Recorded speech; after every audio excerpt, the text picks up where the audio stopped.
Hi guys, it's me again, Lymphomama, and I'm here to talk of part 3 of my series of What the Doctors Don't Tell You.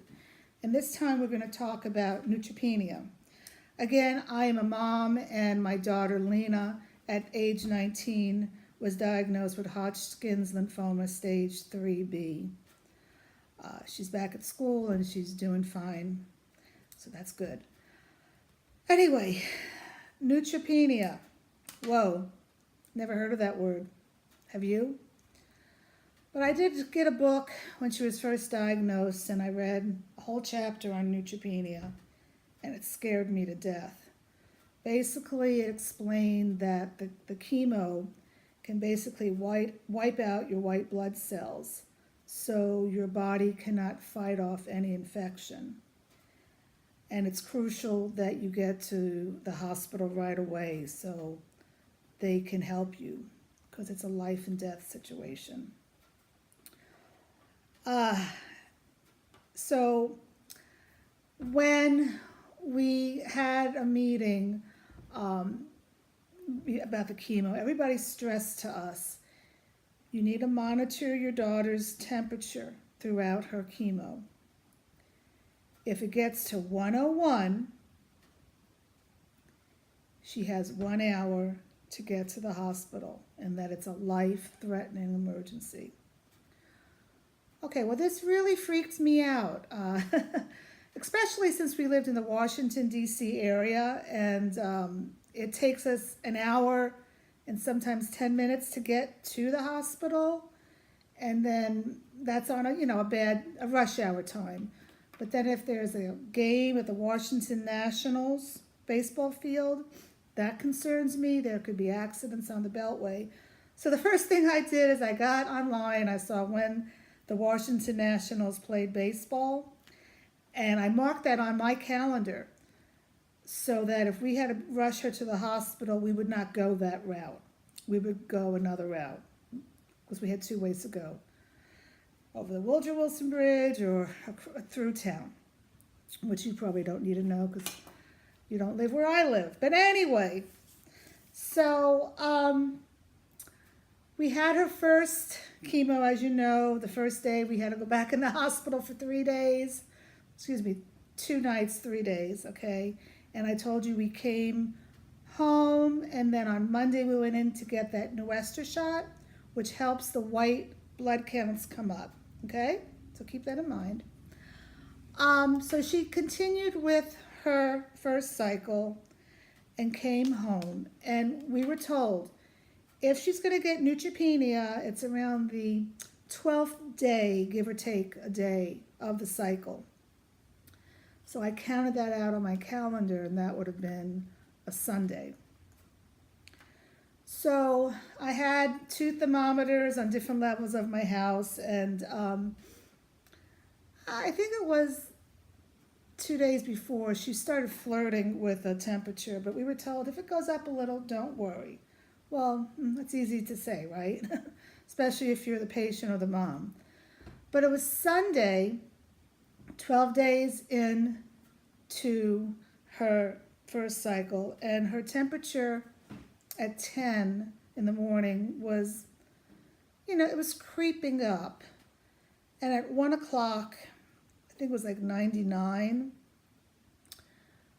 So I gave my husband a heads up, and I said, hey, I don't know about this.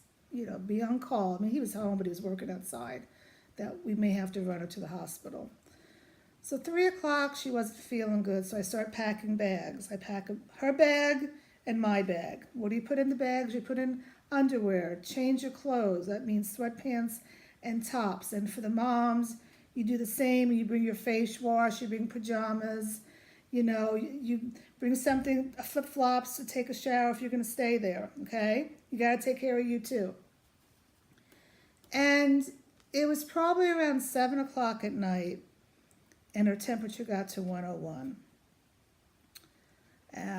And I had been talking to the fellow on call for a few hours, and they said, bring her right in. And the fellow on call had called down to the emergency room so they knew what to go on. And I have to say, and here's a tidbit for you, tip I should say, that ask your head nurse when you go in for your chemo if they have some kind of a special red card so that if you have to go through emergency, you don't have to wait in line. You flash the card and you go right in. Thank God the head nurse had given me that, because we got to the emergency. It took us 45 minutes to get there. They said you only have an hour. I whipped that red card out. We got to the head of the line. They knew who she was because the fellow had called, and they brought her right back, okay? And they right away started a broadband, a spectrum antibiotic. And they were hoping that that antibiotic would help whatever infection she had. But they also took a blood sample to see what the infection was, if they needed to do another antibiotic. So she was really, really sick. And you know, we were very worried. And they finally admitted us to the oncology floor. And all I can say is we stayed for 5 days. It was the worst 5 days of our lives. I thought my daughter at times would not make it. My daughter thought for sure she would not make it. Her body could not fight off this infection. Her platelets, I have it down here, went from 700 to 52. And her white blood count went from 3,456 to 0. She could not fight off this infection. And it was just a horrible experience. She was bedridden all that time, to the point that after she did get better, she couldn't walk. This is my 19-year-old daughter who used to be a dancer. She could not walk because the vincristine had given her horrible neuropathy. She had to go to physical therapy for 4 months. Until this day, 9 months after chemo ended, she still goes to physical therapy. Anyway, it was just really horrible, and I'm trying to read here what else I can tell you about it. I forgot to say, I want to mention this. Before we even started chemo, I read about neutropenia, and I read that some doctors don't even allow you to eat raw fruits because there could be bacteria on the fruits that, you know, you can't fight off that.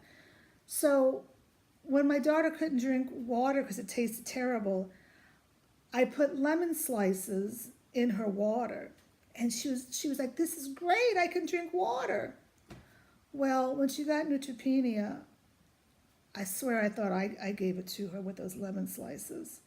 You know, and I talked to our oncologist, and who's a very conservative doctor, and he was like, no, that wasn't it. It just happens. It made me feel better. Anyway, I'll never forget the moment. I know my daughter won't either.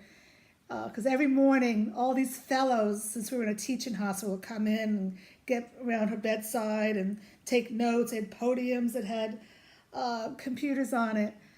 And, you know, she just felt like crap. But on the 5th day, they came in. They all, with like a shoehorn around her bed. And they said, Lena, the infection's gone. Her white blood count went up. And oh my gosh, the tears of joy from my daughter that she survived this. She survived it. And what it was is that Neutropenia shot that she got on the 5th day of her cycle, it takes a while to kick in. And once it kicked in, it took a few more days, and it got her body better. So, what have we learned from this? 1, Before you start chemo, talk to your oncologist and see if you can get a Nuestra shot, Nuestra. Evidently, there are patches you can get. Lena got a shot once a month. It's something that has to be improved by insurance because it's very expensive. But look into that. That saved my daughter's life. That saved my daughter's life. What else? 2, do research on neutropenia. I did not go online and do research on Hodgkin's lymphoma. I just could not do that. I had to focus on Lena. But I did do research on neutropenia because it was life-threatening. Okay? 3, have thermometers, not just in your house. Carry one in your pocketbook. You could be out somewhere and she could start getting a temperature. Okay? 4, know all routes to your hospital. Okay? Don't panic. We were told if we had to, we could go to our local hospital that's in walking distance from our house. I didn't want to do that. I wanted to, be down where our oncologist was. But you have to do what you have to do to get your child there on time. I'm trying to see what else I can talk to you about. I did ask the doctor, can she get this again? And he said yes. And we were like, crap, she can get this all over again. So we were so freaked, okay? The whole 5 cycles. I got to tell you, I didn't put any more lemon slices in her fruit, in her water. And we made sure that we washed our hands all the time. We had the Purell all over the house. I was annoying to no end to my husband to wash his hands. He quite didn't understand it all, but I don't, we had to be so clean. I was always cleaning door handles, and she would eat plastic spoons for several reasons. 1, because they're cleaner, and 2, the taste of the metal was really bad. So you got to be educated. And I will say she never got neutropenia again. Thank God. It was horrible.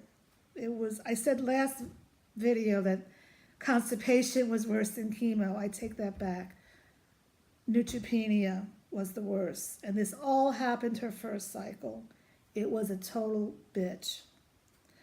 But I will say cycles 2, 3, 4, and 5 were much smoother. Okay? So have hope. Things will be okay. You take one day at a time. And during those 5 days in the hospital, we did take 1 hour at a time. Thank you until we talk again. Lymphomama.